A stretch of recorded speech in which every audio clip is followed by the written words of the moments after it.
Hello everyone, welcome to Lukmaan IAS. My name is Jahidul, and in this DTRS session today, we are going to discuss 10 important MCQs from current affairs. And these MCQs will help to prepare for the UPSC Prelims 2025. And we have selected some of the most important topics for DTRS session today.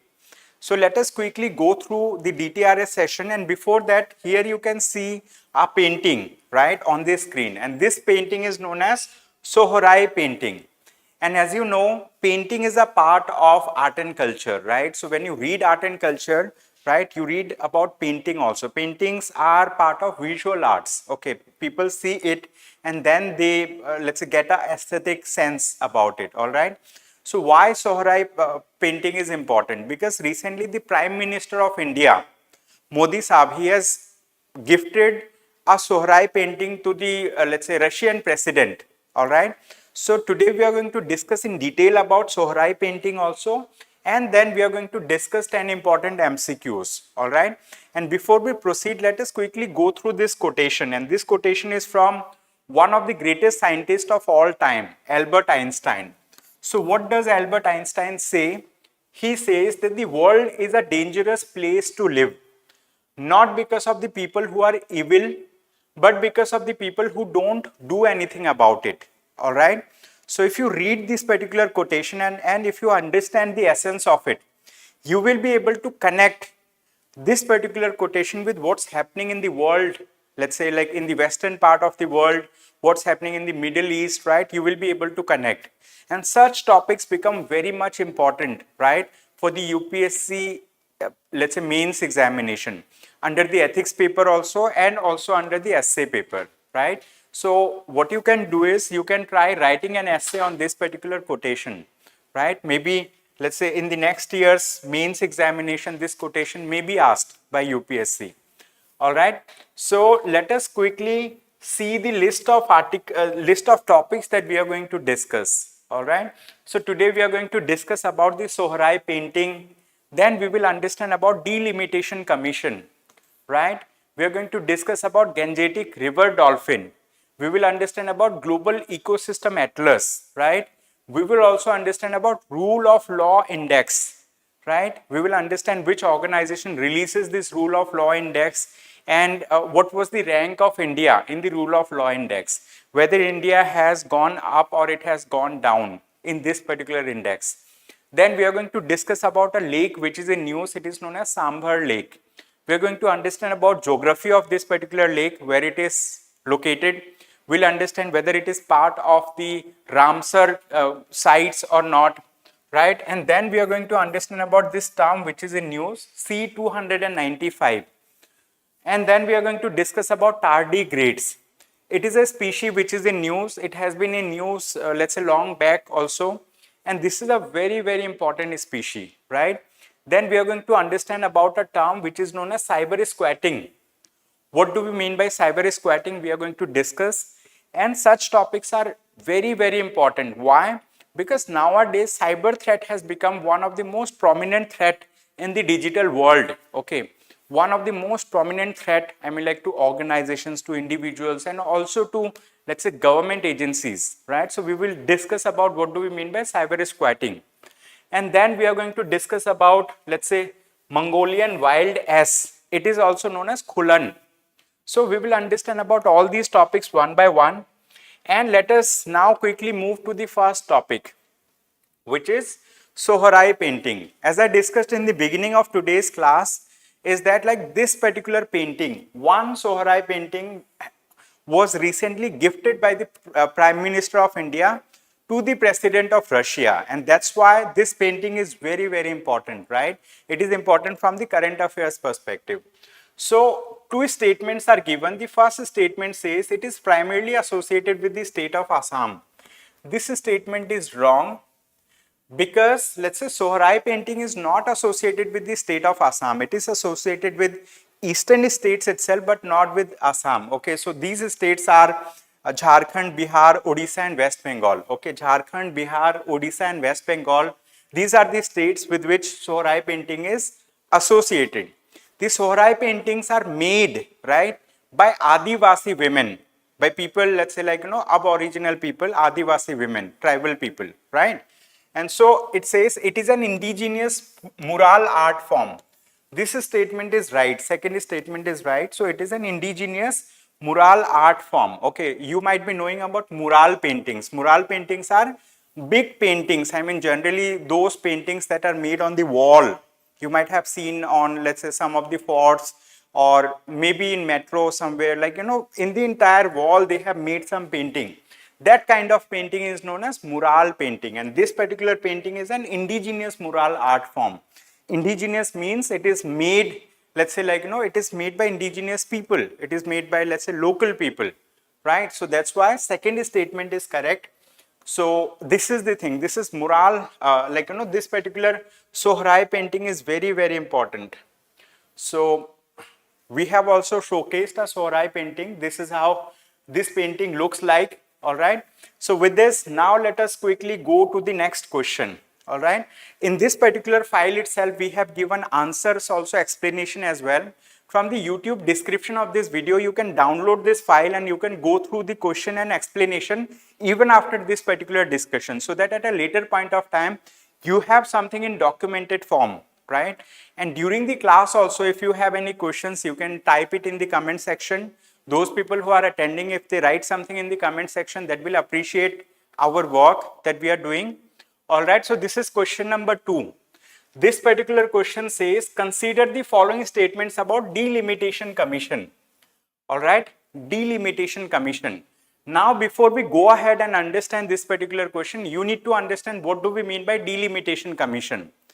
Delimitation Commission is that particular commission which is entrusted with the responsibility of demarcating the boundaries for constituencies, so that, let's say like, so that in that particular boundary, right, one MP can be elected from there, one MLA can be elected from there. Okay, basically it is like demarcation of boundaries for state legislative assembly elections, demarcation of boundary for the, let's say, Lok Sabha elections and all. So though that particular commission which demarcates the boundaries, that commission is known as Delimitation Commission. All right. So basically this question is about Delimitation Commission. They have given 3 statements. First statement says it is appointed by the President of India and works in collaboration with the Election Commission of India. This statement is correct. Okay, because Delimitation Commission is appointed by the President of India and they work in collaboration with the Election Commission of India. The Delimitation Commission works in collaboration with the Election Commission of India. And as you know, Election Commission of India is a constitutional body. All right, and Delimitation Commission works in a let's say like, with Election Commission of India.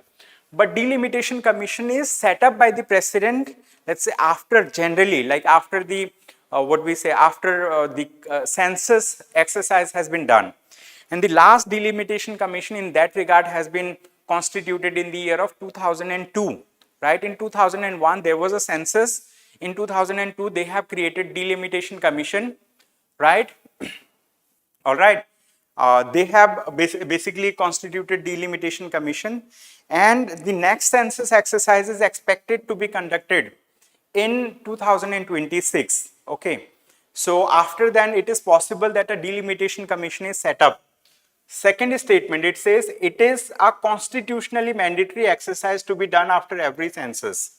Okay, so here this particular statement, if we divide this particular statement into 2 parts, one thing is it is constitutionally mandatory exercise.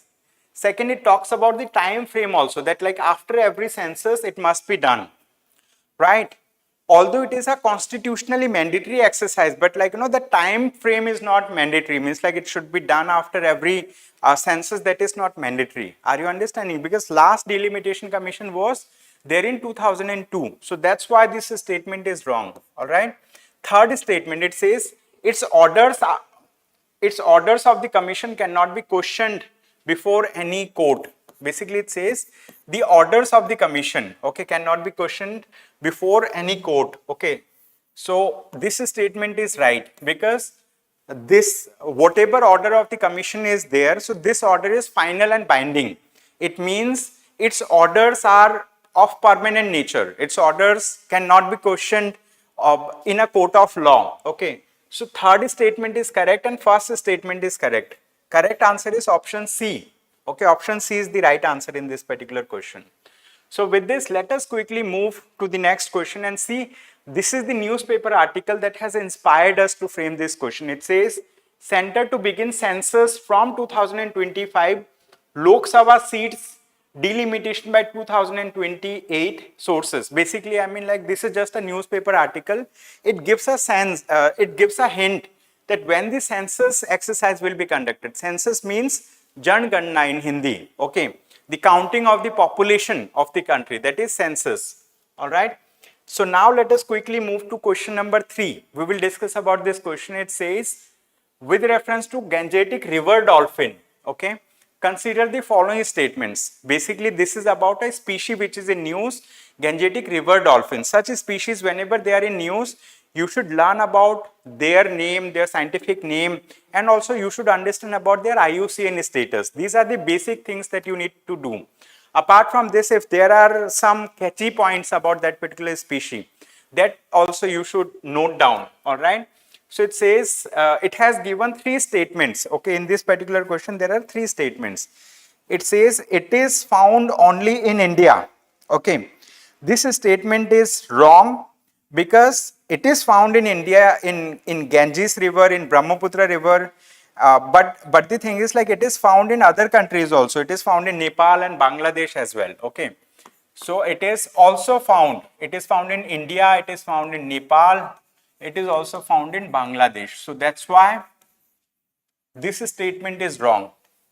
Second, it says it is listed in the vulnerable category by IUCN.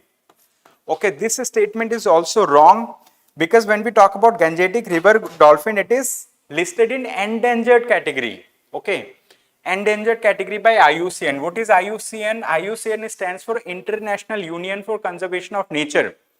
This is, let's say, this is one of the body which is associated with the United Nations, and this body actually keeps a record of the species that are facing any kind of threat.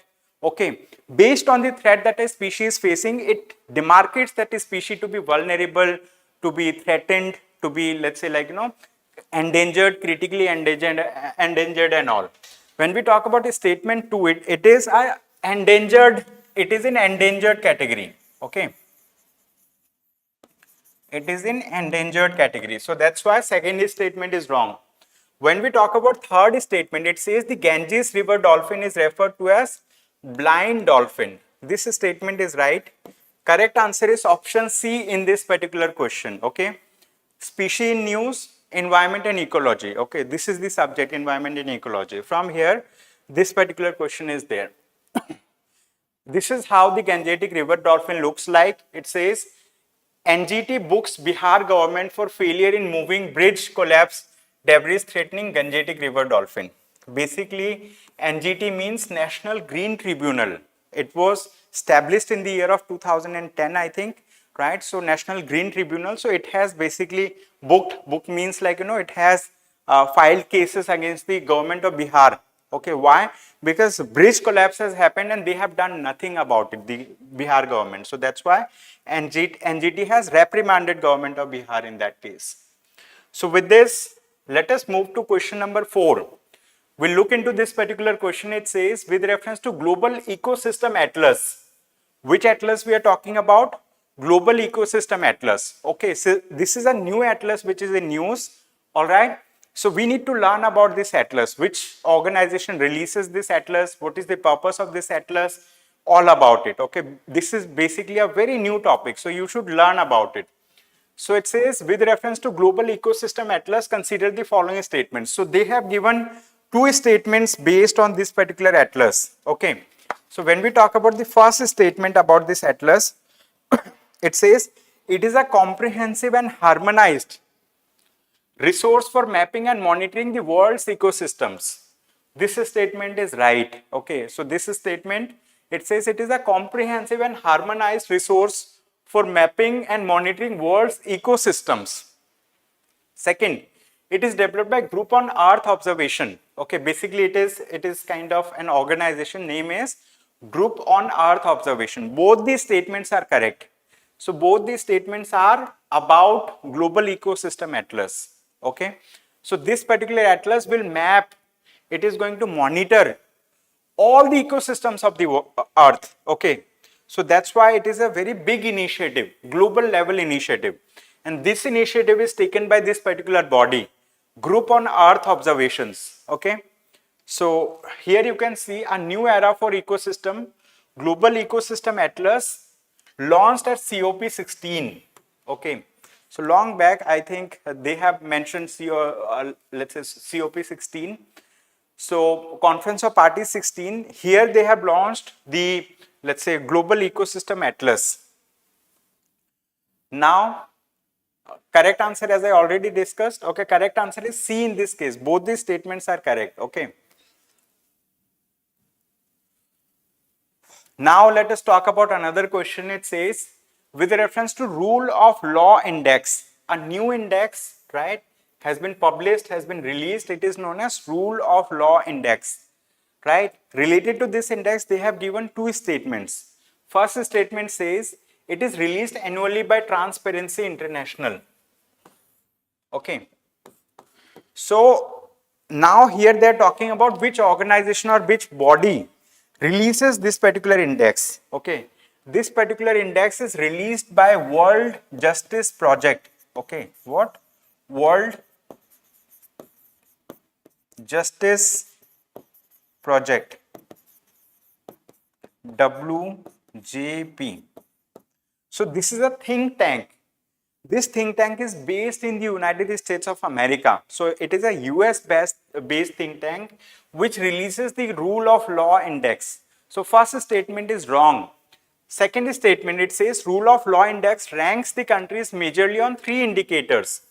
Now this statement is also wrong because it is not 3 indicators. There are 8 indicators, right, based on which they rank different countries. And what are those 8 indicators?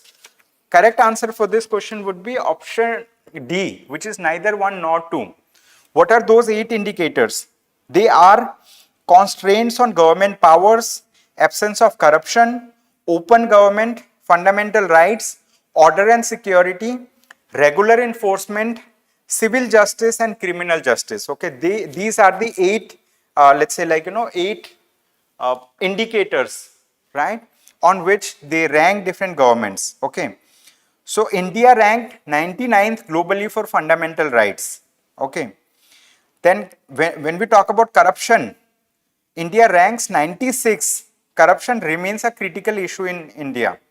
Then related to civil justice, India is ranked 111th. Okay. So this is the thing. So overall India is ranked 79 out of 142 country in this particular index. Okay. So based on different parameters, right, based on different parameters, there are different ranking and they give an overall or average ranking, right, to a country based on all these 8 parameters. So India ranks 79th out of 142 countries in Global Rule of Law Index. Now let us talk about another question, question number 6. It says, with reference to the Sambar Lake, consider the following statements. Sambar Lake, they are talking about a lake. As we know, lake is a water body which is surrounded by land masses from all sides. Okay, lake is a water body surrounded by land masses from all sides. It's not a river. River means where, I mean it may be surrounded by 2 sides, but water keeps on flowing. Generally in a lake, water is kind of stagnant. It does not move much, right? So that's lake. So it says it is the largest freshwater lake in India. This statement is wrong. Generally, see, this particular lake is located in Rajasthan and this particular lake is a salt water lake. What? It is a salt water lake. It is not a freshwater lake. So that's why this statement is wrong. Okay, this statement about Sambar Lake is wrong. So Sambar Lake is the largest inland saltwater lake in India. Okay, it is largest inland saltwater lake in India. It is designated as a Ramsar site. This statement is right. It is a Ramsar site. It was designated in, I guess, 1992. Okay. So this was designated in 1990. Okay, 1990. It is located in, not in Punjab, but it is located in Rajasthan. Okay, this is located in Rajasthan. So why we are talking about Sambar Lake? We are talking about Sambar Lake because recently more than 40 birds have been found dead in this particular lake.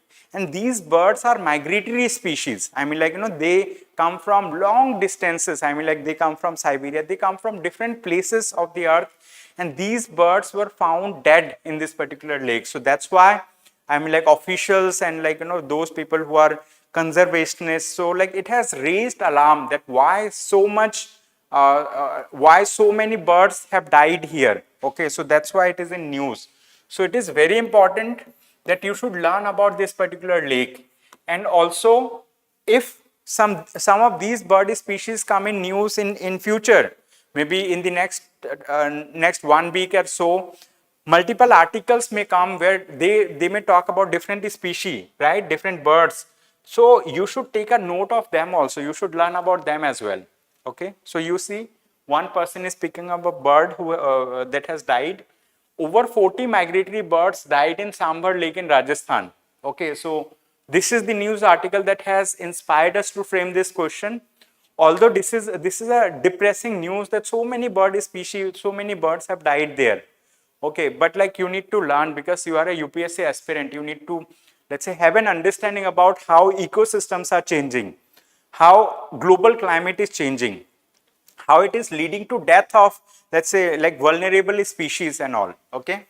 So this is another question. This question says the term C-295 often seen in the news is related to.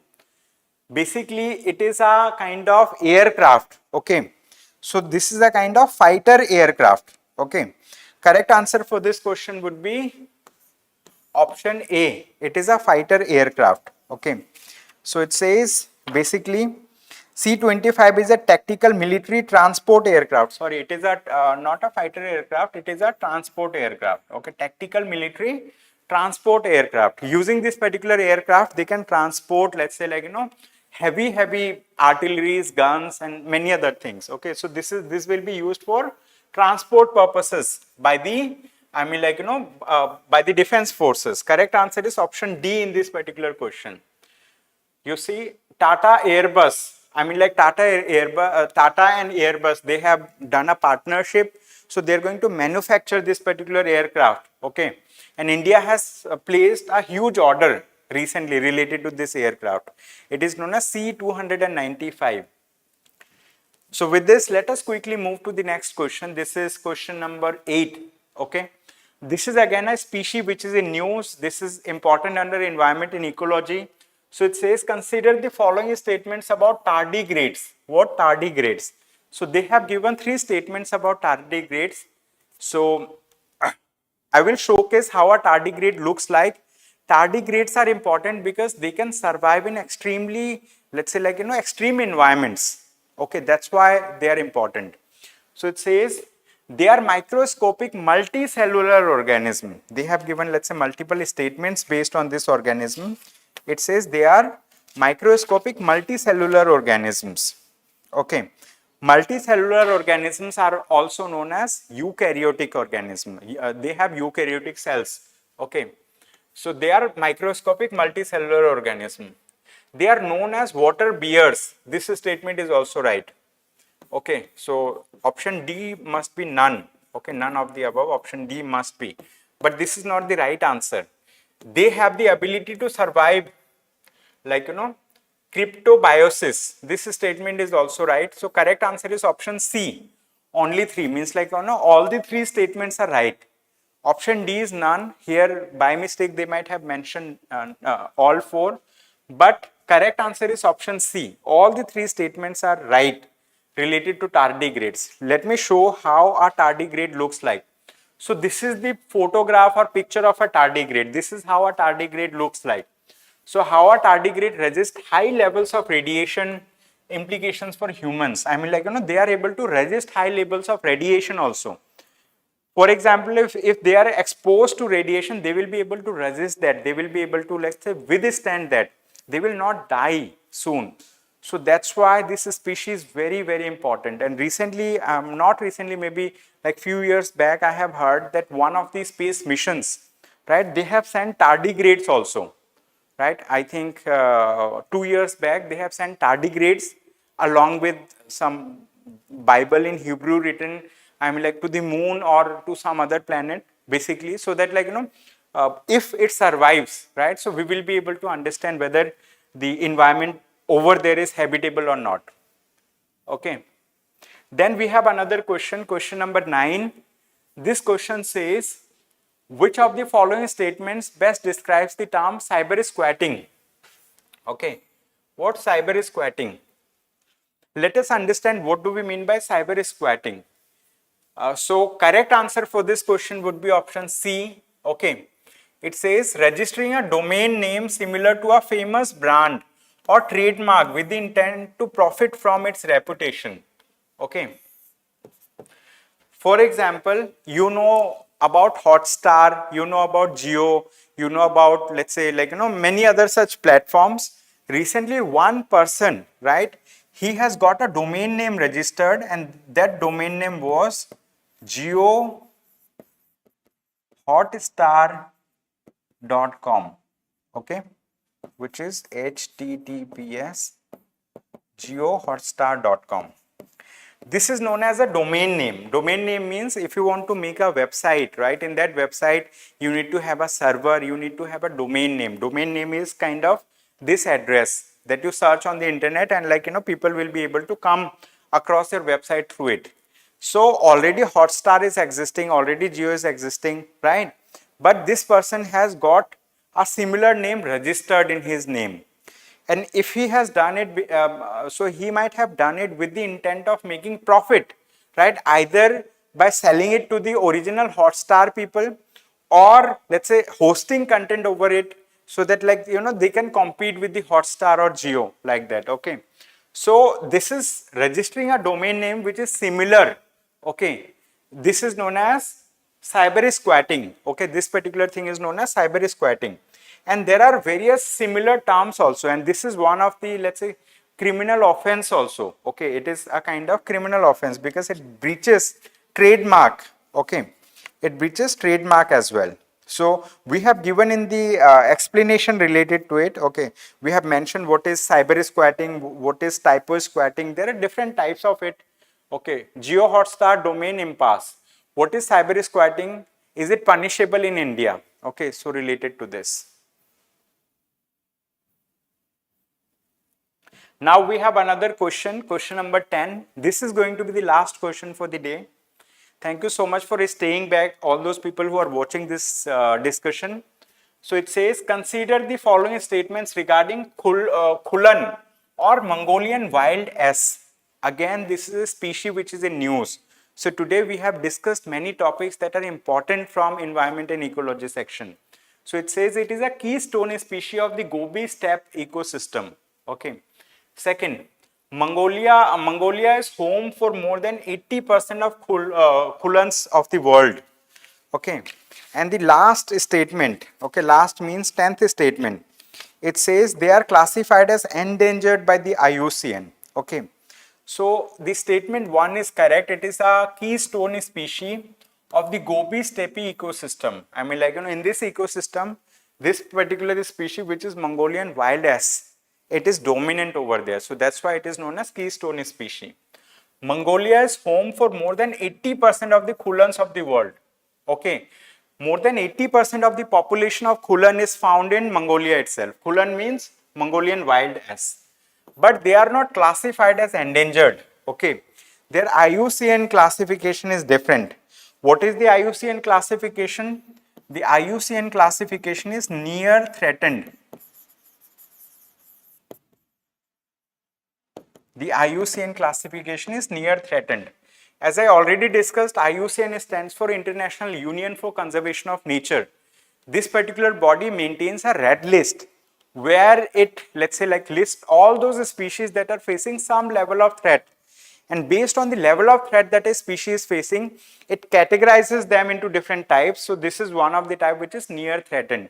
Endangered is a more highest or higher level of threat as compared to near threatened. Okay, so this is the thing.